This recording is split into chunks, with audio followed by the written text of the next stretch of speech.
आज का प्रातः क्लास है 7 मार्च 1968।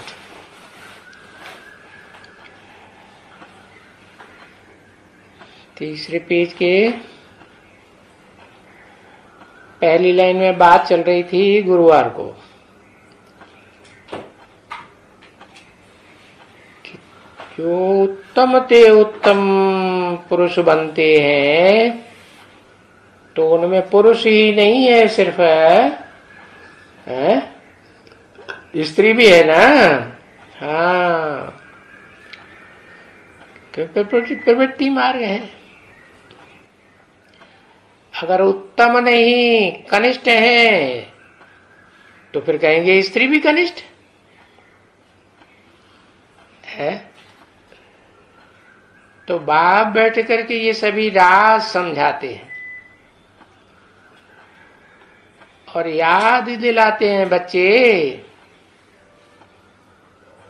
तुम प्रवृत्ति मार्ग के थे, अभी निवृत्ति मार्ग के बने हो तो अभी भी प्रवृत्ति मार्ग के, परंतु 84 जन्म पार करने से तुम अभी पुरुषोत्तम नहीं हो, क्योंकि पतित को पुरुषोत्तम थोड़े ही कहेंगे। चाहे वो कर्मेंद्रियों से पतित बनता हो, चाहे ज्ञान इंद्रियों से पतित बनता हो, चाहे मन बुद्धि के वाइब्रेशन से उल्टे पलटे वाइब्रेशन बनाता हो, उल्टे पलटे संकल्प आते हो, तो उसे पतित कहेंगे कि पावन कहेंगे? पतित ही हुआ ना, तो उसे पुरुषोत्तम नहीं कह सकते, है ना। तुम अभी ऐसा पुरुषोत्तम, कैसा कैसा बताया है? कर्मेंद्रियों से भी उत्तम पार्ट बजाने वाला, ज्ञानेंद्रियों से भी उत्तम पार्ट बजाने वाला, और मन बुद्धि से भी है श्रेष्ठ वाइब्रेशन, श्रेष्ठ संकल्प करने वाला, ऐसा पुरुषोत्तम उत्तम पुरुष बनते हो। तब उनकी महिमा होती है क्या? सर्वगुण संपन्न, 16 कला संपूर्ण, संपूर्ण अहिंसक, मर्यादा पुरुषोत्तम है। और ये पुरुषोत्तम करते कौन है? अरे बताओ भाई, जल्दी लिखो, कौन करते हैं पुरुषोत्तम? अरे पुरुषोत्तम जो करते हैं वो तो अभी कनिष्ठ हो गए। शिव बाबा लिख दिया, वो करता है कि अकर्ता है? वो तो अकर्ता है, वो कुछ करता धरता थोड़ा ही है, वो तो सिर्फ रास्ता बताता है। तो बताया जो करते हैं वो कनिष्ठ हैं अभी, है जो कनिष्ठ हैं वो फिर बैठ करके उत्तम पुरुषों की महिमा करते हैं। तो ये भी उत्तम और कनिष्ठ, इनके मंदिर बनाए करके वो जो ताजबाज होते हैं ना, ऐसा ताज, और बिगर ताज वाले भी राजाएं होते हैं। द्वापर कलयुग रूपी नरक में बिगर ताज वाले राजाएं होते हैं ना, कि ताज होता है उनको? पवित्रता की जिम्मेवारी का ताज होता है? नहीं होता है। नई दुनिया स्थापन करने की जिम्मेवारी का ताज होता है? वो भी नहीं होता। तो वो फिर उनको नमन करने वाले बन जाते हैं। किनको? जो नई दुनिया में पवित्रता के ताज वाले थे, हैं, और जिन्होंने जिम्मेवारी का ताज भी पुरुषोत्तम संगम युग में उठाया था, उनको फिर नमन करने वाले बन जाते हैं। तो मैं ऐसा समझता हूं शायद इनमें है अभी, है, क्योंकि दिन प्रतिदिन जो नई चीज बनती है उनको सुधारते जाते हैं। जो बनी हुई चीज को सुधारना मुश्किल होता है, तो जो नई नई जो बनती है, तो जब नई चीज बनती है तो पुरानी को डिस्ट्रॉय कर देते हैं। तो नई दुनिया बनती है तो पुरानी को डिस्ट्रॉय किया जाता है, खत्म किया जाता है। हाँ, ऐसे ही खत्म किया जाता है कि जैसे तुम्हारी ये चित्र बन रहे हैं ना अभी, है, हाँ, जो नए नए बनते जाते हैं पॉइंट्स वाले, तो पुराने डिस्ट्रॉय कर देना चाहिए, है? नए पॉइंट निकले तो पुराने पॉइंट के आधार पर बनाए हुए चित्र रहेंगे? नहीं रहेंगे। वो साक्षात्कार के आधार पर बने थे, तो भक्ति मार्ग में साक्षात्कार होता है कि ज्ञान मार्ग में? है, भक्ति मार्ग में साक्षात्कार होता है। तो देखो, डिस्ट्रॉय करना पड़ता है, वो रखने का नहीं है? हाँ, पुराने चित्रों को डिस्ट्रॉय करके नहीं रखने हैं, क्योंकि नई बात निकलती है ना मुरली में। बाप बताते हैं, क्या बताते हैं कि ये त्रिमूर्ति का चित्र जो तुम बच्चों ने बनाया या बनवाया साक्षात्कार से, संदेशियों के द्वारा, ये एक्यूरेट नहीं है। क्यों नहीं है एक्यूरेट? क्योंकि उसमें तीनों मुख जो ब्रह्मा विष्णु शंकर के हैं, त्रिमूर्ति के चित्र में है ना, वो एक व्यक्ति के चित्र चेहरे हैं या तीन के अलग अलग हैं? एक व्यक्ति के तीनों चेहरे। तो बताया डिस्ट्रक्शन करना पड़ता है और फिर नए का कंस्ट्रक्शन करना पड़ता है। ये तो है ही है, अभी संगम युग पर रद्दो बदल होती ही रहती है। तो तुम बच्चे भी ऐसे ही करते रहेंगे क्या? एडिशन करते रहेंगे ना नई नई बात का। ये जो भी अभी ये तुम्हारा जो जैसे पुस्तक है ना, इन पुस्तकों के ऊपर समझाते हैं ना, जरूर है, तो तुम इनके ऊपर समझाते हैं, पुस्तकों के ऊपर तुमको समझाना है। अब पुस्तक तो होता ही है, ये तो बनाते जो हैं ये फॉर द शॉर्ट टाइम है, ये अंत तक कोई रहेंगे थोड़े ही है। ये जो सच्ची गीता, सच्चा सच्चा सच्चा, ये भी चीजें है जो भी छपाए जाते हैं ज्ञान को समझाने के लिए, ये जो कुछ भी हम समझाते हैं, देखो बच्चे गीता छपाते हैं, परंतु हम जानते हैं कि झूठी के साथ ये सच्ची गीता भी जल करके खत्म हो जाएगी, रहेगी है? कौन है सच्ची गीता बेहद में?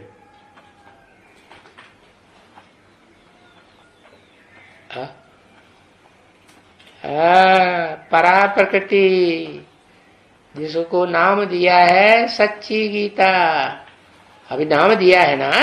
हाँ, प्रैक्टिकल पार्ट बजाने वाली है ना, ये भी खलास हो जाएगी कि रहेगी? ये भी खलास। परंतु सत्य कभी खलास होता है? सत्य नहीं खलास होता है। कुछ न कुछ झूठ होता है तो खलास होता है। तो सच्चा क्या है? सच्चा एक है या सच्चे दो चार हैं, अनेक हैं? हाँ, एक है सच्चा। और उसकी पहचान क्या होती है? कैसे पहचानेंगे? जो सत्य है वो सदा काल होता है। ऐसा कोई भी काल नहीं कि सृष्टि रूपी रंगमंच पर सत्य कभी खत्म हो जाए। सत्य क्या? अविनाशी है। क्या है? ये रुद्र ज्ञान यज्ञ भी अविनाशी है। तो रौद्र रूप धारण करता है। कोई है जो प्रैक्टिकल में रौद्र रूप धारण करता है? इस सृष्टि रूपी रंगमंच पर तो है वही शंकर महादेव के लिए कहा जाता है। इस सृष्टि रूपी रंगमंच पर सदा काल है या नहीं है? या किसी से पैदा होता है, पहले नहीं था? ऐसे तो नहीं है। तो वो कहा जाता है गीतापति भगवान है। गीता का पति, पति माने रक्षक। हाँ, तो देखो वो रक्षा कर पाता है फिर विनाश काल में। है? हाँ, रक्षा करता है। उसका जो सार स्वरूप है ना देह का, है? वो शंकर की देह में समाविष्ट है या नहीं है? है? नहीं है। हाँ, शंकर की देह में वो 5 तत्वों का जो सार है वो सच्ची गीता समाविष्ट है। हाँ, बाकी ये जो स्थूल तत्वों से बना हुआ है स्थूल शरीर है वो तो खलास हो जाता है। तो ये शास्त्र साफ खत्म हो जाएंगे। है? कोई भी वहां रहते नहीं है। कहा? विष्णु लोक में रहेंगे? नहीं। ये किस लिए बनाए जाते हैं? शास्त्र का अर्थ ही है शासन करना। शास्त्र का अर्थ है शासन करने वाला विधान। तो जब जरूरत ही नहीं है शासन करने की, क्यों? क्योंकि वहां तो विष्णु लोक में सब अनुशासित ही होंगे कि अनुशासनहीन होंगे? है? सब अनुशासन के अंदर रहने वाले होते हैं ना। तो फिर ये गीता वीता की दरकार है साकार में, प्रैक्टिकल में है ही नहीं। हाँ, तो ये काम के नहीं रहते बच्चे। तो जो काम की चीज नहीं है फिर उसको डिस्ट्रॉय किया जाता है। हाँ, तो ये रावण का राज्य है, दुख का रूप है और जिसको डिस्ट्रॉय करना पड़ता है। हाँ, अभी इनको जरूर यही कहेंगे ये तो कुछ काम का नहीं है।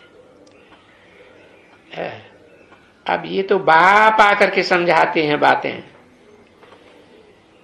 काम की है, यहाँ रहने लायक है ये दुनिया, अब नहीं रहने लायक है। यहाँ तो समझ की बात है बरोबर कि जब सतयुग है, सत्य का युग, किसका बनाया हुआ युग? जो इस षष्ठी रूपी रंग, फिर ऊपर इशारा कर दिया, जो इस षष्ठी रूपी रंगमंच पर सदा सत्य है। जिस ऊपर की तरफ इशारा किया वो निराकार सदा सत्य इस षष्ठी पर रहता है? वो सदा षष्ठी पर सदा सत्य निराकार रूप में नहीं रहता है, लेकिन वो आप समान किसी को बना के जाता है ना, हाँ, तो वो निराकारी स्टेज वाला, हाँ, इस सच्ची रूपी रंगमंच पर सदा काल रहता है, सदा काल रहता है। अंतिम क्षण में जब उद्यानी आत्मा की ज्योति हो जाती है तो मैं प्रवेश करता हूं या नहीं करता हूं, या ज्योति बुझ जाती है? हाँ, बुझती नहीं है, बुझने से पहले ही उन्यानी हो जाती है, तो मैं आकर के ज्ञान घृत डालता हूं। बाकी दुनिया तो पुरानी बन जाती है, तो ये पुरानी जरूर डिस्ट्रॉय करनी होती है। तो नई दुनिया और पुरानी दुनिया, कलयुग, नई दुनिया सतयुग, कलयुग डिस्ट्रॉय हो जाएगा।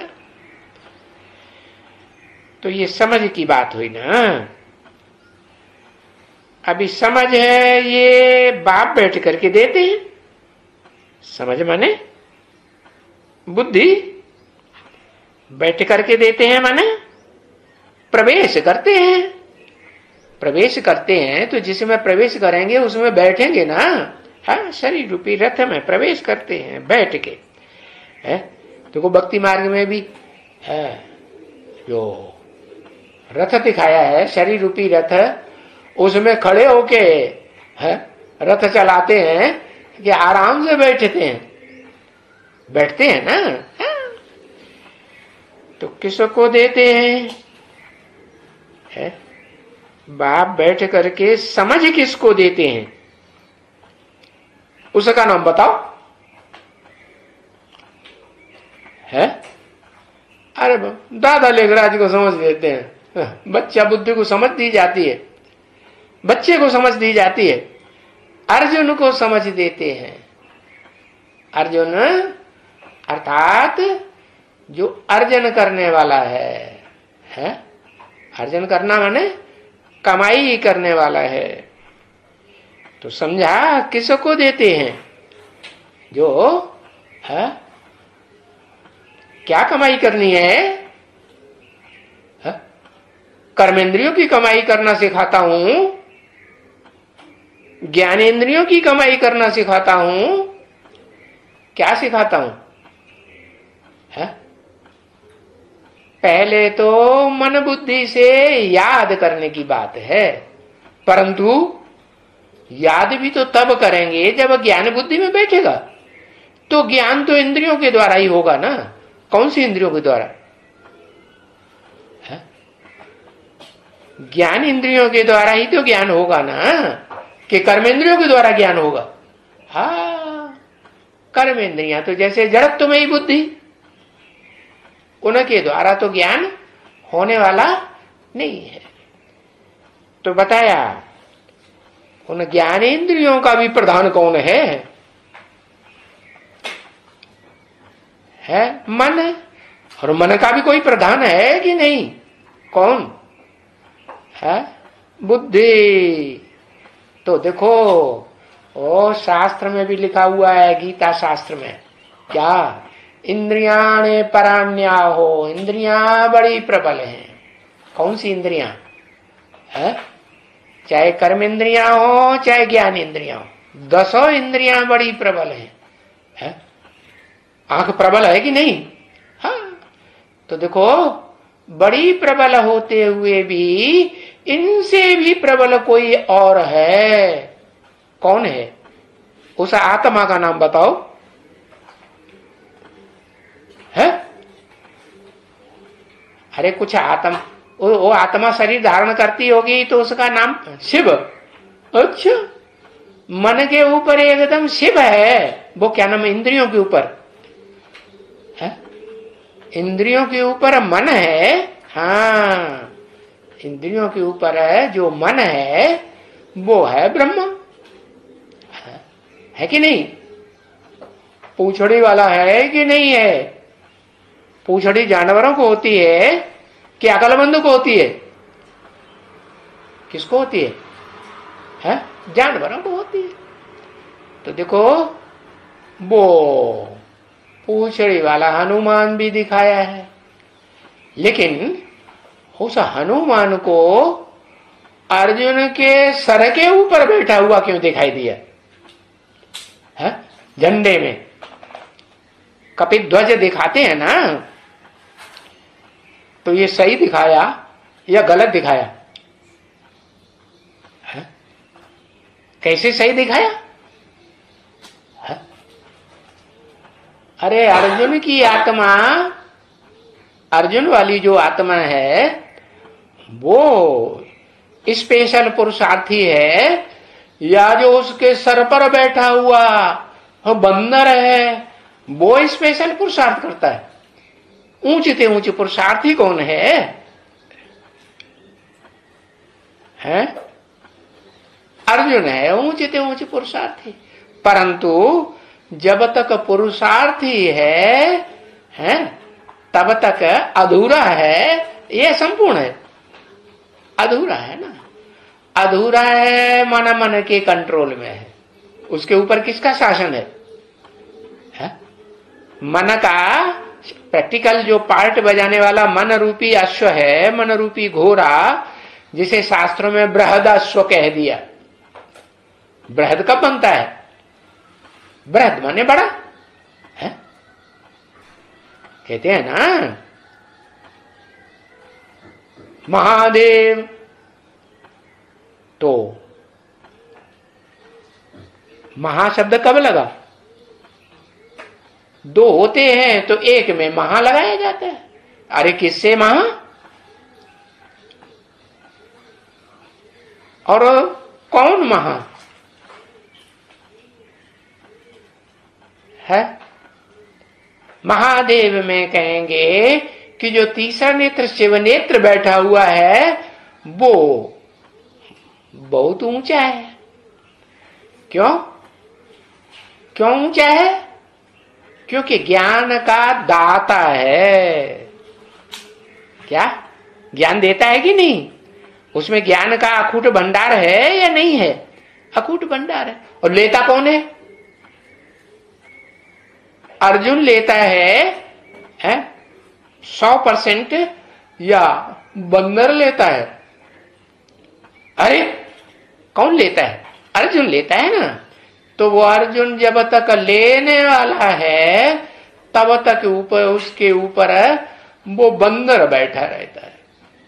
क्या? हाँ, इसलिए हाँ हो, जो बंदर है वो बताता है क्या कि बंदर ही राम के, भगवान के सहयोगी बनते हैं। नहीं, सबसे बड़ा बंदर सबसे ज्यादा सहयोगी बनेगा या छोटा बंदर बनेंगे? छोटे छोटे बंदर बनेंगे। बहुत बड़ा बंदर होगा वो सबसे जास्ती सहयोगी बनेगा। तो बताया कि बड़ा बंदर होता है वो फिर किसी की पकड़ में नहीं आता है। तो बताओ, है? वो बंदरों में बड़ा बंदर जो कपी दिखाया बंदर के रूप में झंडे में, वो है या उससे भी कोई बड़ा बंदर होता है? कौन?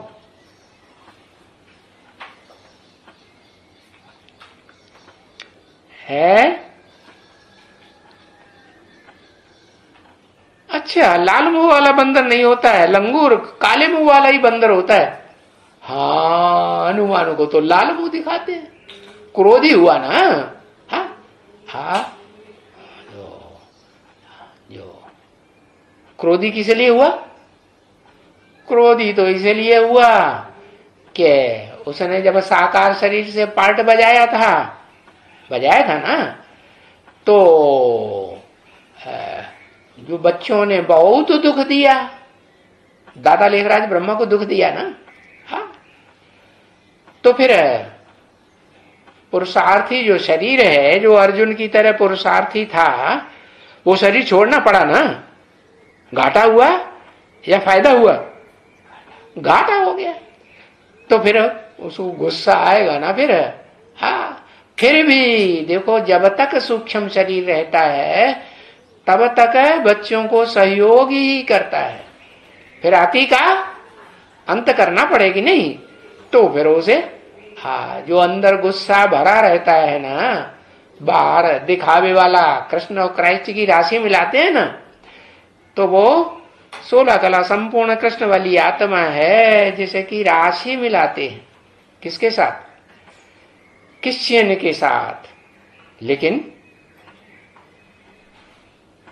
क्रिश्चियन के साथ जो राशि मिलाते हैं, वो कृष्ण भगवान भी तो शास्त्रों में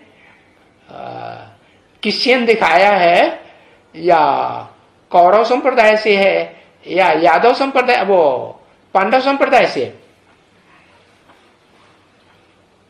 है? कौन है?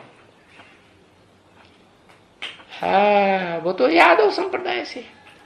इसे साबित होता है कि दादा लेखराज से भी कोई ऊंचा कृष्ण का पार्ट बजाने वाला कोई है, क्योंकि दादा लेखराज वाली आत्मा तो सतयुग में 16 कला संपूर्ण कृष्ण के रूप में पार्ट बजाएगी, और उससे भी ऊंचा पार्ट धारी वो बनता है जो पुरुषोत्तम संगम युग में, पुरुषोत्तम स्वर्णिम युग में, उससे भी ऊंचते ऊंच पार्ट क्या है?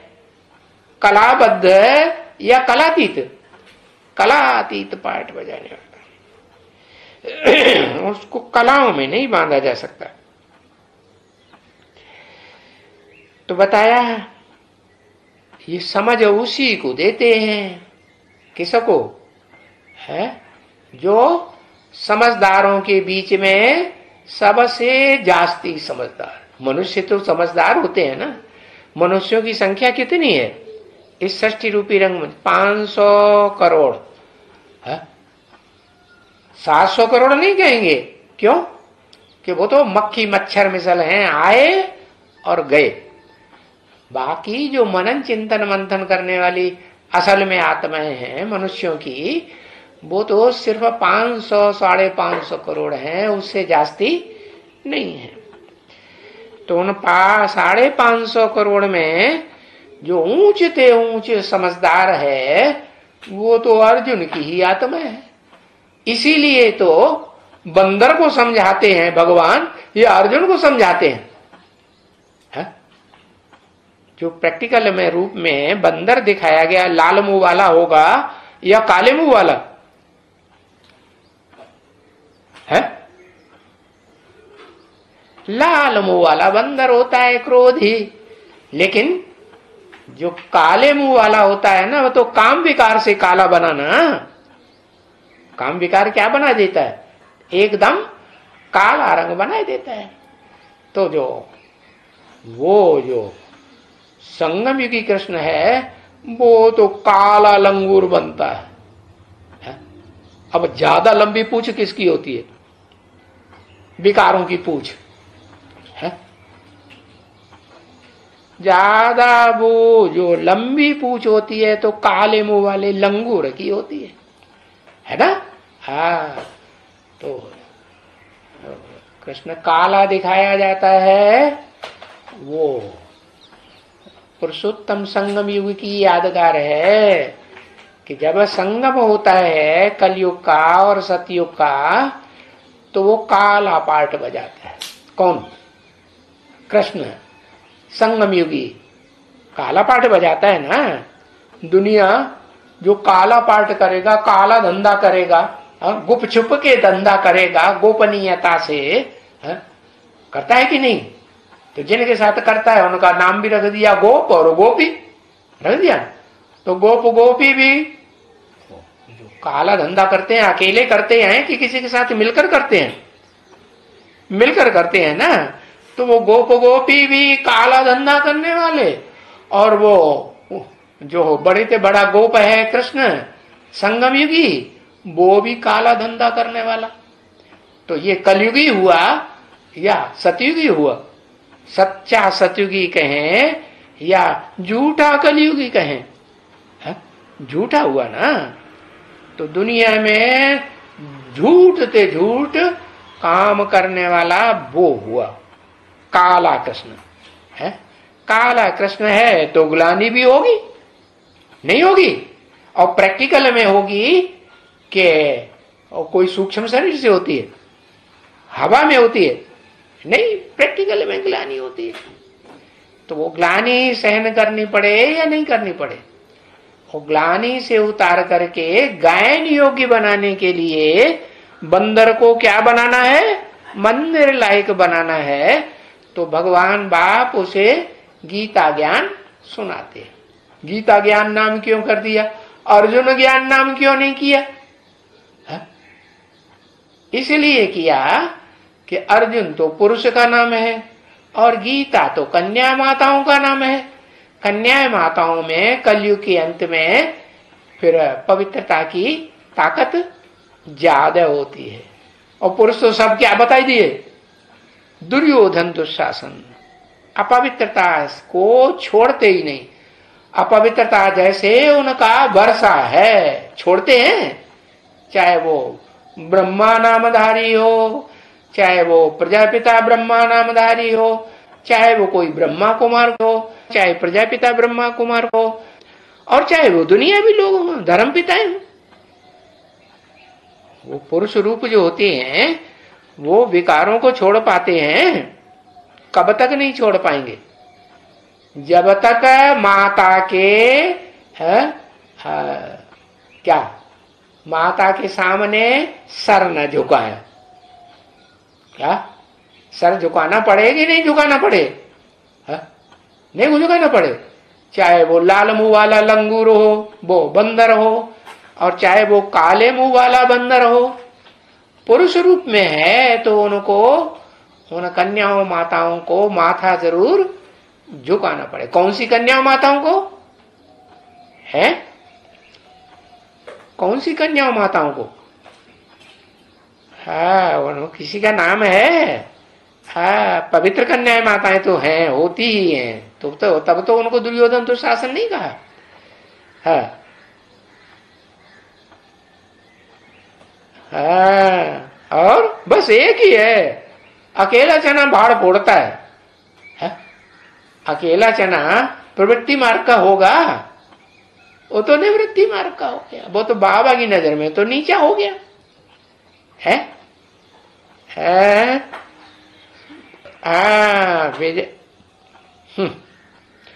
अरे योगिनी माता जो है वो पुरुष चोला है कि स्त्री चोला है? स्त्री चोला है तो स्त्री स्त्री मिलेगी है स्वभाव संस्कारों से। तो फिर उसको ये कहेंगे कि हाँ भाई प्रवृत्ति मार्ग पक्का हो गया है। प्रवृत्ति मार्ग को तभी कहेंगे एक स्त्री एक पुरुष, दोनों के संस्कार मिलकर के एक हो जाएं। और जो योगिनी माता है वो रुद्रमाला का मणका है नहीं है? रुद्रमाला का मणका भी है, मणका भी है, और फिर स्त्री चोला भी है नहीं है? हाँ, तो उसको वो तो बीज हो गई, इम्प्रैक्टिकल रूप है। प्रैक्टिकल रूप कब कहेंगे? प्रैक्टिकल रूप तो तब कहें जबकि स्त्री चोला भी हो और स्वभाव संस्कार से भी झुकने वाली हो, सहन शक्ति वाली माता बनने योग्य हो। कन्या भी होगी तो माता बनती है कि नहीं? तो सहन शक्ति वाली बनेगी ना। तो बताया असली ज्ञान फिर किसको देते हैं? प्रैक्टिकल में कन्याओं माताओं को देते हैं कि दिलवाते हैं? क्या करते हैं? अरे देते हैं कि दिलवाते हैं? देते हैं। कौन देते हैं? दिलवाते हैं। किसके द्वारा?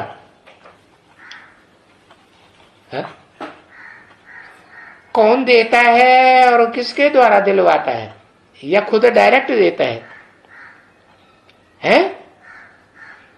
अरे देने वाला तो ज्ञान दाता तो एक ही शिव है, अखूट ज्ञान का भंडारी, लेकिन वो एक को ही देता है। क्योंकि आत्माओं के रूप में अगर शेर जैसी आत्मा है कोई, इस षष्ठी रूपी रंगमंच पर पार्ट बजाने वाली आत्माओं के बीच में सबका कंट्रोलर, तो वो तो एक ही शेर है सृष्टि रूपी रंगमंच पर, supreme soul, heavenly God father. तो वो उसको भी क्या करता है, किसी एक को ही देना है जन्म, या एक शेर 2-4 शेरों को जन्म देता है, सिंह लाइन को नहीं। शेर एक ही बच्चा पैदा होता है जो शेर मुआफिक होता है, सिंह लाइन के रूप में। बाकी तो कोई टाइगर होता है, कोई चिता बगर्रा भी हो सकता है दूसरे दूसरे प्रकार के होते हैं। तो एक जो है वो एक को ही देता है, लेकिन जिसे एक को दिया वो पुरुष है या स्त्री चोला? अर्जुन तो पुरुष चोले में है ना। इसलिए भारत में कहा जाता है पुरुष जो है वो संपूर्ण नहीं होता जब तक उसका तालमेल कोई फीमेल के साथ जीवन यापन करने के लिए जीवन संगिनी, जीवन साथी न बनाया जाए। तो कौन सा जीवन साथी चाहिए? वही स्त्री चोला जिसमें पवित्रता को धारण करने की ताकत जास्ती होती है। धारणा शक्ति होती है कि नहीं? धारणा शक्ति। और पवित्रता में तो सारे गुण समाये हुए होते हैं। पवित्रता सब गुणों का राजा है या नहीं है? सब गुणों का राजा। तो देखो देते किसको हैं? किसको देते हैं? जिनमें समझ नहीं है? जिनमें समझ नहीं है उनको देते हैं। अर्जुन में भी समझ नहीं होती है? होती है। आखिरी जन्म में जाकर के संघ के रंग में आकर के चलो ओम मंडली में ही प्रवेश किया बाप ने, तो संघ के रंग में आया कि नहीं? जिसमें प्रवेश किया नहीं आया। अरे जिसमें प्रवेश किया पुरुष में, पुरुष तन में, तो वो संघ के रंग में आता रहा या नहीं आता रहा? तो आता रहा। तो संघ के रंग से किसके संघ के रंग में आया? ऊंच ते ऊंच के संघ के रंग में आया या नीचों के संघ के रूप में? हीरो पाठधारियों के ऊपर कोई हीरो पाठधारी के संग में आया? ऊंच ते ऊंच तो हीरो पाठधारी होता है। तो नीचों के संग में आएगा तो नीचे गिरेगा या नहीं गिरेगा? नहीं गिरेगा। नहीं गिरेगा? गिरेगा। लेकिन नीचों का संग क्यों लिया? जो प्रकृति में भी, प्रकृति के जो दो रूप हैं, परा प्रकृति या परा प्रकृति, उसमें परा प्रकृति का संग क्यों नहीं लिया? क्योंकि वो तो एक ही परा प्रकृति ऐसी है आत्मा, वो पार्ट बजाने वाली के वरों शंभु न तो रहो कुंवारी। अगर वर्ण करूंगी तो मैं किसका वर्ण करूंगी? जो इस सृष्टि रूपी मंच पर है स्वयं ही पुरुषार्थ करके प्रत्यक्ष होता है और अपने बाप को भी प्रत्यक्ष करता है। बाकी और किसी का देह के द्वारा संग, देह की इंद्रियों के द्वारा संग करने वाली नहीं। तो देखो जिनमें समझ नहीं होती है उनको फिर बेसमझ कहा जाता है। और जो बेसमझ है वो तो जिस अर्जुन तन में प्रवेश करते हैं वो भी तो पता चला ना। वो समझदार का संग करता है या बेसमझों का संग करता है? समझदार कौन हुआ? पवित्रता को धारण करने वाला, पवित्र बुद्धि जो आत्मा है इस सृष्टि रूपी रंगमंच पर प्रैक्टिकल में पार्ट शरीर से बजाती है, तो एक का संग लेती है कि अनेकों का संग लेती है जन्म जन्मांतर? स्त्री चोले में जब भी जन्म लेगी तो एक का संग लेती है, तो उसमें पवित्रता की पावर रहेगी या नहीं रहेगी? रहती है। तो देखो बेसमझ उनको कहा जाता है जो जिनकी बुद्धि में संग के रंग की बात और अन्न दोष की बात बैठती नहीं। जैसा अन्न वैसा ही मन बनता है ना। संग दोष से मन भी खराब हो जाता है। तो बाबा कहते हैं देखो, तुम बेसमझ बन गए हो। तुम माने कौन? लक्ष्मी नारायण दोनों वाली आत्माएं है। कलयुग के अंत में जब ज्ञान दे रहे हैं बाप, तो क्या कहेंगे? बेसमझ बन गए हो कि समझदार बन गए हो? क्या बन गए? बेसमझ बन गए हो। हाँ, तो फिर लायक तो नहीं हुए ना, लायक नहीं हुए स्वर्ग में जाने के लिए। तो तुमको आकर के समझ देते हैं। कौन? स्वयं परमपिता परमात्मा समझ देते हैं। एक नहीं, ये नहीं कहा स्वयं परमपिता देते हैं। कौन कौन? परमपिता परमात्मा। तो एक नहीं हुआ, व्यक्तित्व तो एक ही हुआ, परंतु आत्माएं दो हुई ना। दोनों का कॉम्बिनेशन परमपिता शिव परमपिता ही है। वो तो कभी और संबंध बाबा बाबा होता नहीं, लेकिन जब शरीर में प्रवेश किया अर्जुन के, तो बाबा भी कहा गया। तो उसे कहेंगे परमात्मा, परम पाटधारी। किसके बीच में? कोई से टैली करेंगे ना, किसके बीच में? परम पाटधारी और मनुष्य आत्माओं के साथ। तो परम पाटधारी हुआ। टैली तो करना पड़े, टैली करना पड़े। तो शिव को किसी के साथ टैली किया जा सकता है? शिव को किसी के साथ टैली नहीं कर सकते, कलयुग में नहीं कर सकते।